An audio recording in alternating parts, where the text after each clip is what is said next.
Hi everyone, my name is Amber, welcome back to my channel. This is my January wrap-up. I have already recorded this video once and I have quite a few books to talk about, so I'm very keen to get straight into it. I did want to mention that the storm, Kiara, is happening right now, and you're probably going to be able to hear the wind and the train, of course. It's just not going to stop, and this is the only time I have to re-record this video. So I apologise for that, but you're just going to have to deal with the awful background noise. I'm not going to do statistics in this video because I'm probably going to be doing quarterly statistics because people seem to interact with those more rather than having them in a full-on wrap-up video, because I think wrap-up videos for my viewers tend to be more engaging if I'm only reviewing the books rather than talking about the numbers and things. However, I did want to mention, out of the 15 books that I read 6 review books. 3 of the books were from my physical TBR prior to 2020.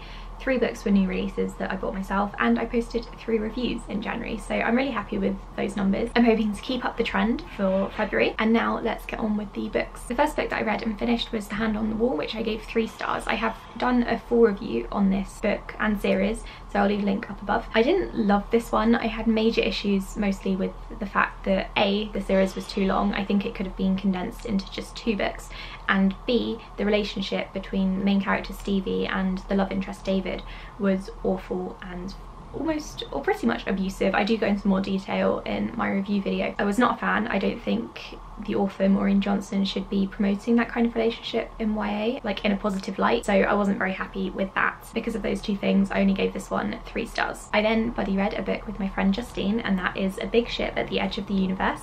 Neither of us particularly liked this one. I think I gave this one 2.5 stars because it just wasn't great. The basic premise is that there are 2 female main characters. They're kind of brought into each other's lives. They have to get on a ship and go to the edge of the universe to find this big ship, which they're going to loot and sell for a ton of money. I loved the sound of this premise, but I really didn't love the way that it was written. First of all, I thought that this book was a straight up sci-fi book, but it turns out it's more of a fantasy set in space. People in this universe travel from planet to planet, certainly, and there are intergalactic wars going on, but they also have magical powers, and that really threw me off in the beginning. And I could have gotten used to that, except I didn't like the author's writing style. I really don't think they were very good at writing certainly this kind of story. I haven't read anything else by them. I feel like the author was trying way too hard to be quirky. I feel like they had seen Firefly or Star Trek and they were like, I can do that, and they couldn't. One of the quotes on the front says it is intense action and refreshingly honest characters. I don't think the action was intense because it wasn't very well written, and the characters were too quirky for my liking, and I don't know if I want to read the sequel because I kind of want to recap it for recaptains, but I'm not sure it's going to be any better than this one, so I'm really not sure as to whether I should carry on with the series. If you have read it or any of the other books in the series, please let me know because I'm really conflicted as to whether to carry on with it, but so far I'm probably leaning towards not. I then read a really good book, thankfully, and that was One of Us Is Next. I've done a full review on this book as well. I will leave a link up above. I gave this one 4 stars. It's the sequel to One of Us Is Lying, except it doesn't follow the same characters. It follows some side characters from the first book, and they're a bit older now, so it's set a few years later, and it's another YA thriller from the same author. I thought it was really good. I think Karen M. McManus is a fantastic thriller writer, and I would love it if she went into adult thrillers, because I feel like she's got all of the elements to make something really, really good, and I think she can probably go darker with an adult thriller. I would be really keen for that. So this book follows 3 characters. I loved all of them. I felt like some of the points of view at the beginning were a bit confusing, and I was reading it as an ebook, so I wasn't able to flip back to see who was talking, and I felt like they sounded quite similar. That said, I loved absolutely everything else about this book, and so I gave it 4 stars, not quite 5 because I don't think it's an all-time favourite, but it was very, very good, and if you want to know more you can check out my review. I listened to The Planets as an audiobook. I gave this one 3 stars. It's non-fiction about the planets in our galaxy, and yes, they do talk about Pluto. I gave this one 3 stars because it didn't offer anything new, but I did really like it, and it's probably one that I would re-listen to if I want to learn more about the planets, because I listen to audiobooks while I'm driving and I don't feel like I was properly tuned in at some point, so I would probably like to go back and listen to it again to properly understand what the author was talking about, especially in the beginning because he did a lot of talking about Mercury and Venus, and especially Jupiter. Actually, he talks a lot about Jupiter. I feel like I missed some bits, so I want to go back and listen to it, but I did really enjoy it. I then read Wranglestone, which I received from the publisher in exchange for an honest review. This one is YA post-apocalyptic horror. It's about zombies. I gave this one 3 stars. It's about a boy called Peter. He lives on basically an island in the middle of a lake. In the winter, the lake freezes over, which is an issue because there are zombies, and obviously the zombies can then cross the lake and get to the people living on it. Peter isn't very good at fighting or defending the land or, you know, hunting or anything like that, so he has to learn pretty quickly how to do all of that, especially because he feels like, and the others feel like, that he needs to contribute more to the community that is living on the lake. In addition to all of that, he's also in love with one of the other guys who lives on the lake. I did really enjoy this one, although I only gave it 3 stars because I didn't love it. I really loved the relationship between Peter and the love interest, whose name I think is Cooper. Sorry. I thought that was really sweet, and Peter is just a sweetheart, and he was just really lovely to read about because I wasn't really expecting to read a survival zombie horror story about a really sweet main character. I thought he was kind of going to be hardened and brutal, but he's not. He's lovely. This is the first book in a series and I will definitely be continuing on with it. I then read Spellhacker, which I also only gave 3 stars. I didn't love this one, so I don't really know how to explain it. It's pretty much urban fantasy, I would say, and it also involves heists, which is also what drew me into the book at the start. So the main character is part of a gang of 4 people, I think, and they have been pulling off heists to earn some money in this kind of almost dystopian society, but not quite, and the characters also have access to what I would call magic. I thought it started out really strong, but my main issue with this one is that it wasn't written very well, and I'm a bit disappointed because I heard really good things about the author's debut book, which is called The Disasters, which I haven't read, but I'm not really sure I want to because I really didn't like the writing style in this one. This is another book that I feel like the author was trying to be too quirky with and like down with the kids. I don't know if it's just me, but I feel like this has been happening quite a bit in YA lately. It's not really something I enjoy. I don't know if actual teenagers will like that kind of thing, but it's not something that I like. I'm not really here for the quirkiness and stuff. I prefer my books and dialogue to be more serious. Maybe I'm just really boring and old. I would like to mention though that the main character is either bisexual or pansexual. I'm not really sure how they identify, but there was really good representation in this. It's just a shame that the story itself wasn't very well written because I feel like it could have been quite good because the concept does sound quite interesting. I then read a 2-star book because I was going through, well, it's not because I was going through a bit of a slump, I felt like I was going through a bit of a slump because the books I was reading were not that great. I read The Wreckage, which I also received as an advanced reader's copy in exchange for a review. This one is coming out, oh, it came out on the 6th of February. It wasn't great. This one is an adult thriller. It's about a guy called Ben who kills someone accidentally when they jump onto the motorway and his car hits them. He then gets to know the wife of the person who he killed, and it kind of goes on from there. But to be honest, I don't really understand the point of this book because it wasn't very thrilling. There was nothing really dark or deceitful happening apart from the wife maybe not being like the nicest person. I really don't understand what the author was going for here, and I felt like Ben was meant to be kind of creepy and disturbing, and he could have been, but then I also felt like the author was trying to show him as sympathetic, so I don't really know what the whole vibe with Ben and the woman was. I don't really know what the author was trying to convey there, and then the ending just sort of, it brought something up right at the end and then didn't really go anywhere. So I didn't like this book. I gave it 2 stars. I thought it was really badly written and it was a bad debut. Thankfully, I then read a really good book. I read it in just 2 sittings, I think, and that was Normal People by Sally Rooney. I'm going to do a full review on this book, but I haven't posted it yet because I have a lot to say about it, but to keep it brief for this wrap up, I did really enjoy this one. I gave it 4 stars. It's an adult contemporary. It starts off with the 2 main characters being in high school and then they go off to college together. They kind of just keep bumping into each other throughout their lives at college. I thought this was a really good book. It did throw me off in the beginning because I did start it a few months ago and I had to put it down because the dialogue has no quotation marks around it and I found that very difficult to read, but eventually I did get used to it after trying again. I don't know how, but Sally Rooney made me feel very connected to the 2 main characters in a tiny book. It's just over 200 pages long and I felt such an intense connection to these 2. I was very shocked that I loved this book so much. I gave it 4 stars because it was very engrossing. One thing I do want to mention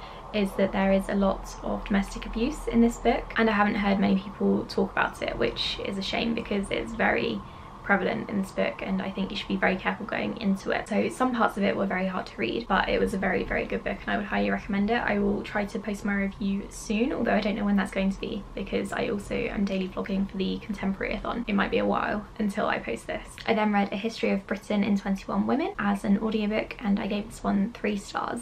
It's non-fiction, it's exactly what it sounds like. It's a woman who's talking about her favourite women from British history. I liked it, I just thought that 21 women were too many to talk about in such a short book. I feel like the author should have maybe picked 10 women to talk about and then really delve deep into their histories and their lives. She didn't, she tried to pack 21 women in and I found it quite difficult to follow as an audiobook because I couldn't tell when the author was switching from one woman to another, and I feel like some of the women weren't talked about enough.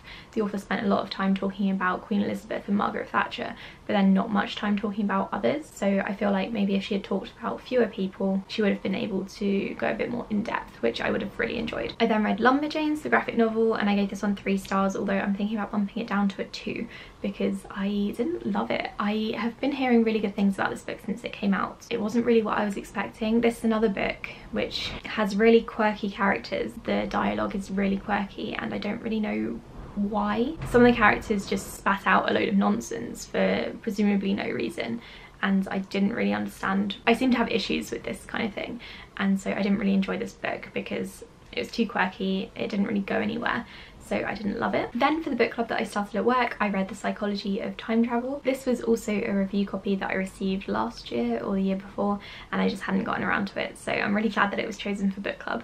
This again is exactly what it sounds like. It's about the psychology and the effects of time travel. Basically a bunch of women invent time travel in the 1960s and it becomes a normal part of everyday life for people. There is this kind of society for time travellers. The book delves into how time travel will or has been affecting people. I thought it was really interesting. I don't think the science made complete sense, but I was able to kind of suspend my disbelief for a bit. I gave it 3 stars because it wasn't anything amazing and I got a bit confused reading it as an ebook because it jumped back and forth between characters and then also timelines and I wasn't entirely sure, or I didn't find it easy to figure out where everyone was at a certain time.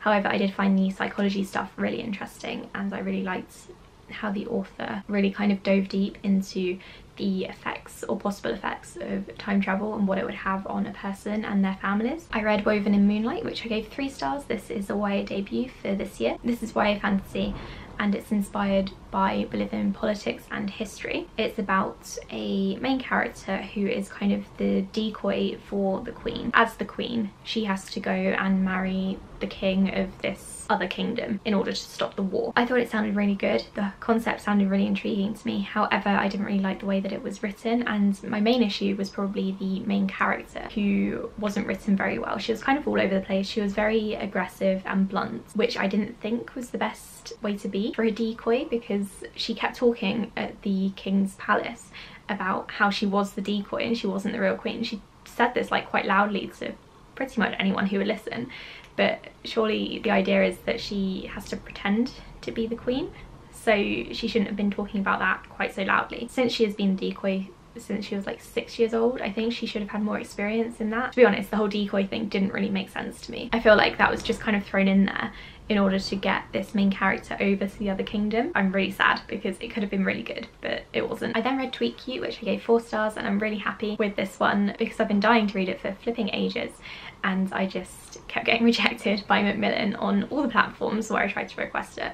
But I gave it 4 stars. I did really enjoy it. It's a YA contemporary about 2 people who go to school together and they unknowingly get into a viral Twitter war because the girls, her name's Pepper, family run a massive franchise fast food, I think it's fast food chain. The guy, Jack's family, run a small family deli. They get into it on Twitter because the big franchise steals the deli's recipe for grilled cheese. It all blows up. They each don't know that the other one is running the Twitter account until like later on. I thought it was really fun and interesting. This is an example where quirky really worked because it was snarky and bantery, and I just really enjoyed it. So I would recommend reading this one if you like YA contemporary. I listened to the Uninhabitable Earth on audiobook, gave this one 3 stars. I would probably bump it down to 2.5, but let's say 3 for now. This is non-fiction. It's basically about climate change and the climate crisis, except it's very heavily focused on the effects that the climate crisis will have in the US.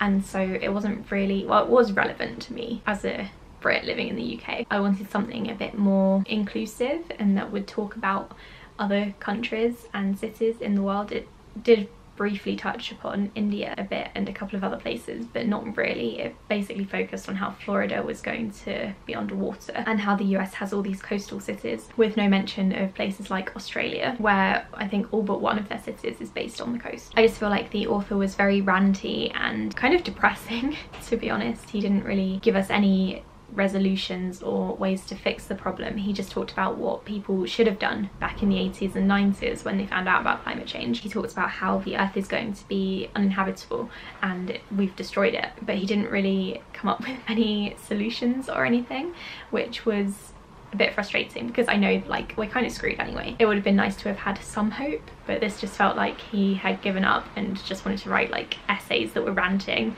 about the state of the earth. The storm is getting stronger, but luckily I am on the final book of this wrap up. I read Bitter Falls with my friends Dee and Kayla. I gave this one 4 stars. This is the 4th book in the Stillhouse Lake series, which I've talked about many times. It's an adult thriller series. It gets very dark. It's very good. I loved the first 2 books. I gave those 5 stars. The 3rd book was a bit off because it didn't really have the same tone as the previous 2 books had, but then this book, the 4th one, seems to kind of bring it back and focus on the family more. So in the first book, Stillhouse Lake, the main protagonist Gwen is kind of in hiding because her husband was convicted of killing and flaying teenage or young women. Some people are really annoyed with Gwen because they're convinced that she was involved and she wasn't as innocent as she was saying, and other people are kind of fans of her husband and saying that she should have supported him. So these 2 groups are kind of after her. So she's changed her names, changed her children's names, and kind of fled. People keep freaking finding her. So she has to kind of defend herself and her family. And I really like this series. It's very action-packed and very family-focused, which I really enjoyed. So I gave it 4 stars. I really liked it and I'm glad that the series seems to be picking up again. Those are the 15 books that I read in January. Sorry this wrap-up is so late. I just really wasn't happy with the way that it turned out before, so I had to delete it and re-record it, which was a bit annoying, but here we are. Thank you so much for watching my video. Be sure to like and subscribe if you want to see more from me. I will be back in a couple of days because I will be daily vlogging for the Contemporary-a-thon, which I am really excited about. I'll speak to you all in my next video. Bye!